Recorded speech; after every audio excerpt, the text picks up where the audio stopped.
Guys, good morning. So ngayong umaga, bibigyan natin si Kuya Willie. Kung matandaan niyo, ito yung ating beneficiaries noon na bulag na tinulungan ni Kalinga Prab. Salamat kay Kalinga Prab. Pinabahayan ito guys, at ngayon nga pumunta siya dito sa bahay. At bibigyan natin siya na guys ng pang medianotse. Pagbigyan natin ng tulong. At nagpaabot din naman ng tulong yung kanyang nagmamahal na kababayan na si Ma'am Barrios. At dinadagan din po natin. Kuya Will! Halika rito sandi. Ha? O saan ba kayo galing? Sa uring nga. Kasi wala daw kayo doon kanina. Sarado ang bahay ninyo. Nagatong kami na uring ka sa banggi. Ha? Kaya Bobby. Nagatong ka mong uling? Kunti lang si ito Mga baga mga ilang sako ang nauling mo? kunti lang ginatungan ko. Di ko iba yung iba. Kapos na sa oras. Pero pag wala bagang tao bahay nyo kaninang umaga, nag-akit ka? Oo. Sinong tao doon? Kami lang dalawa. Ni... Cleo. Sinong kasama mo dyan? Kami lang mo. Saan si Wala dyan? Wala dyan na pa Maynila. Kailan pa pa Maynila? 20. Anong plano? Ba't nagpa-Manila? Para kwento mo naman, ba't nagpa-Manila? Ewan ko. Baka na punta sa kapatid. So, ngayon, dadalawa lang kayo dyan ni Cleo. Oo. Si Lawrence, Napunta man dun.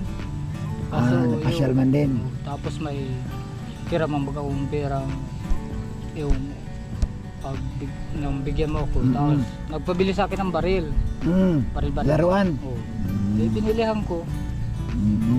So, kanina kasi sabi sa akin, Kuya Bobby, walang tao bahay ni Kuya Willie. Saradong-sarado nga. Nasaraduhan ko at uso doon ang parasukan ng bahay.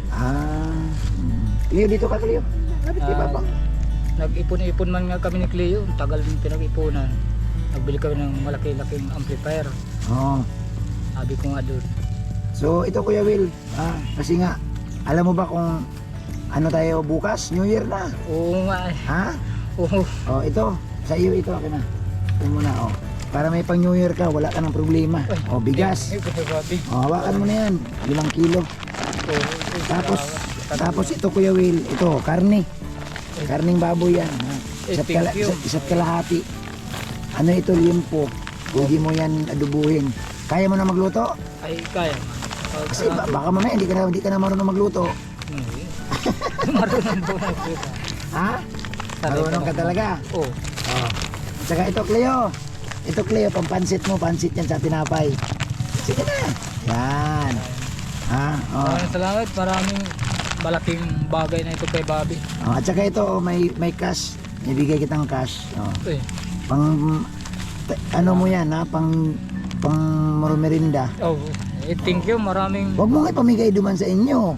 May nakikabit nga doon Kuya Bobby. Baka naman ipamimigay mo yung pera mo. Hindi. May nakikabit doon sa kontador ko. Sabi niya, mapakabitin daw siya ng kontador. Kaya lang pero pinakabit mo muna. pinayagan ko ngayon. Isang taon na, magsasantaon na ngayon January. Tapos ang hingi ko lang sa kay 150. Minsan mabigay ko lang. Gusto ko nang ipalis at usapin mo maigi ngayon kung maganda yung ginagawa mo tumutulong ka din sa kanila. Di ba? Minsan nga kulang ang binibigay tapos may flipan sila, may usapin mo lang, basta importante doon sa lugar mo, magkasundo ka mo. Oo nga, kaya lang minsan abusado rin. Pag abusado hindi ko pwedeng ganyan. Kaya nga sabi ko, gusto ko lang sabihin na, sabi nga ng nagpakabit dito sa akin, huwag daw sana ako magpakabit sa pakisama ko sa Endo. Papayagan ko at sabi mo, mga mapabili ka ng lupa mo, mapakontador ka rin. Ngayon ay isang taon na tapos wala pa rin. Tapos kulang-kulang ang bigay. Baka naman ang gusto niya libre. Yun na aalisin ko yun. Andito na Cleo. Ayan guys, si Cleo kasama namin. So Kuya Willie, ganito Yan, may bigas ka na. 5 kilo. May baboy. Magluto-luto ka man mamaya para may panganda-anda ka man. New Year na baga sa aga. Oo. Yan, may pansit yan. May tinapay. Dadalawa man lang kayo? Oo, Oo. malaking ano na ito, talagang may birindahan pa Oh, kami. merindahan, ha? Oo. Ingat ka mo doon, ha? Mas Marami. maganda nga sana kung mapuntahan kami ni Lawrence. Napunta din yun doon, Napunta yung mo bagong din. taon, yung Pasko. Napunta man. Mm. Sige. Yan, Kuya Willie, ha? Pasalamatan natin, Kuya Willie, yung nagmamahal sa iyong Opo, mga kababayan. Si Ma'am Barrios. Oy, maraming Si Ma'am salamat. Barrios po, nagpadala sa tulong at nadagan rin natin. Ayan, bigas. Ayan, sabi ko nga, bilhan na lang kitang baboy para hindi ka na lumuwas. Kasi nagpabasod ako kanina. Opo po. Nagbili na ako na, tapos bumili akong bigas. Ito, sabi ko, samahan ko din ng pansit kasi pwede ka rin magpansit. Mm. Ha? Opo po. Yan, so anong sabihin mo sa nagtulong sa iyo? Ay, maraming salamat. Thank you talaga sa tulong na binigay mo. Ayan. Ikaw naman, Cleo, kumusta ka naman? Ayos ka lang? Ayos lang po. Ayan, sige. Uwi na ka mo. Ayan. Maraming salamat. Sige guys, Bobby. salamat. Ha? Huwag na kayo magtagal. Opo. Ha? Ingatan mo yung ano mo ha. Opo. Yung Thank you sa yung pera mo, ha? Kay Bobby talaga, kala ko ay Wala. napagod ni kay Bobby. walang, basta't mayroon tayong may tulong tayo. Pag wala talaga. Ay, maraming salamat kay sige. Bobby. Ganito rin Kuya Will. Ikaw na bahala dyan ha. Siyempre alam mo naman yung kalakaran dyan sa inyo. Mag-ingat ka mo, Opo. importante ha. May- Wag nang maglabas-labas sa gabi. At ito ha, itong anak mo, wag mong payagan magpaputok-paputok ito. Opo. Nagpapaputok ka ba, Cleo? Wag kang humawak ng paputok kasi sa Manila, may bata, 2 na sabugan, patay. Oo. Anong kaputok yun? Ano ba kayong libintador? Kinuha ba ka kasi hindi daw pumutok? Pinaglaruan ng bata. Nung pinaglaruan na, at saka sumabog. Oh. Oo. So, salamat. Ingat ka mo. Thank ha? you. Salamat, Salamat Kuya Will. Thank Sige you na. po. Yan, pauwi na sila guys. Sige, ingat. Ingat. So, yun po.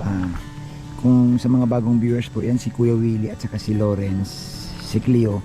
Siya po si Kuya Willie, bulag, may 2 anak. At hindi pinalad po, namatay ang kanyang misis. So sa ngayon, no, wala na pala yung kanyang kinakasama dyan. Nasa Manila at si Kuya Willie lang nandyan. 2 lang sila. Kasi si Lawrence po nandun sa Lula. Pero sana nga magsama-sama din sila ngayong New Year. So ayan na po guys. Pumunta si Kuya Willie. Ayan. Ibinigay natin no, yung tulong po ng sponsor. So ang nangyari naman talaga dito guys, si Kuya Willie, ang usapan kasi namin dito pag walang-wala, pumunta siya sa bahay. No, pwede niya akong puntahan, pwede niya akong hinga ng tulong pag walang-wala siya. Lalo na pag malakas ang ulan at hindi siya nakakapag-uling. Pumupunta po yan dito sa bahay, binibigyan kong bigas. Kung ano po ang pwedeng maibigay ng inyong abang lingkod. Kaya nga, salamat din po no, sa mga tumulong pa rin no, kay Kuya Willie. Kaya hindi po nakakalimot. Magpahanggang ngayon, nakaraang Pasko, nandito rin si Kuya Willie na mamasko sa akin yan. Basta't may mga event at kung walang-wala siya, lumalapit talaga siya. Sabi niya sa akin minsan, Kuya Bobby, nakakahiya sa'yo pero wala akong malapitan eh. So alam ko na kaagad yan. So bigas, unang-una, kasi may maraming ulam sa kanila. Tabing dagat sila eh. Makahingi sa doon ng mga ulam-ulam sa mga naglalaot. Ang kailangan lang ni Kuya Willie, bigas. Yun. So salamat po sa kanyang mabait na kaibigan, no? Si Ma'am Barrios. Salamat Ma'am Barrios. Yan. So nabigyan po ng tulong at tinagdagan na lang din po natin guys. No? So sana po magtuloy-tuloy lang si Kuya Willie. Yan, masaya-masaya po sila guys. Yan sa kanilang pag-uwi dahil siyempre no, nakatanggap silang blessings galing sa ating mga kababayan. Yan, salamat po. Isa po yan guys no, sa napabahayan ni Kalinga Prab. Yan, si Kuya Willie no, na nung araw natagpuan yan sa bundok na nag-uuling kasama ang kanyang 2 anak. Yan, so masaya po siya. At siyempre masaya din po tayo. At sana po masigit na maging masaya guys itong mga tumutulong pa sa ating mga kababayan. Salamat po sa inyo ma'am. Thank you so much at siyempre pagpalain kayo ng Panginoon. Mabuhay po. God bless sa ating lahat.